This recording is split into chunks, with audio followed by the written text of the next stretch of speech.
നാംഡോക്ക് ആണ്. നാംഡോക്കും ഇതേപോലെ നല്ല ഉഷാറായി നിൽക്കുന്നുണ്ട്. ഇത് പഴുത്തിട്ടില്ലല്ലോ ഇത്? ഇല്ലല്ല, അത്യാവശ്യം വളർന്നു വേണ്ടത്, അത്യാവശ്യം വളർച്ചയൊക്കെ വന്നു. പിന്നെ 3-4 മാങ്ങയൊക്കെ നിൽക്കുമ്പോൾ വളർച്ച കുറവായിരിക്കും. പക്ഷെ കാർഷിക അടിസ്ഥാനത്തിലൊക്കെ ചെയ്യുന്ന ആളുകൾ ഇത് എക്സ്പോർട്ടൊക്കെ ചെയ്യുമ്പോൾ അതിന്റെ പിന്നെ എണ്ണത്തിൽ കുറക്കും. ഒരു കൊലയില് ഇതുണ്ടോ, കൊലയിൽ ഇപ്പൊ ഇത് 3 അല്ലേ നിൽക്കുന്നത്, പിന്നെ ചെറിയ മാവുമല്ലേ, അപ്പൊ അതിന്റെ ഒരു വലിപ്പക്കുറവൊക്കെ ഉണ്ടാവും. പക്ഷെ എന്നിരുന്നാലും ഉണ്ട്. ഇപ്പൊ എന്റെ കൈയിന്റെ അടിയിൽ നോക്കൂ, അത്യാവശ്യം എന്റെ ഒരു കൈയിന്റെ നീളമൊക്കെ ഉണ്ട്. നമുക്കത് ഇനി അത് മൂത്ത് വരികയാണ്.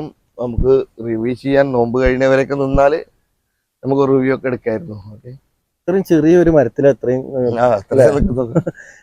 അത്യാവശ്യം അതുകൊണ്ടാണ് അത്. പിന്നെ അത് ഓരോ കമ്പ് വ്യത്യാസം ഉണ്ടെങ്കിലും കുറച്ചും കൂടെ ഉണ്ടാവും, വലിപ്പം ഉണ്ടാവും. ഇത് അത്യാവശ്യം കമ്പ് കുറവല്ലേ, കമ്പില് ഈ ഒരു ഇതിൽ 4 നിൽക്കുന്നുണ്ട്. ഇതിനകത്ത് പിന്നെ 3, 6, 7 നിൽക്കുന്നുണ്ട്. ഇത് ഇപ്പൊ നമുക്ക് കസ്റ്റമർ ചോദിക്കുകയാണെങ്കിൽ കൊടുക്കാൻ പറ്റുമോ? ഇല്ല, ഈ 2 ഈ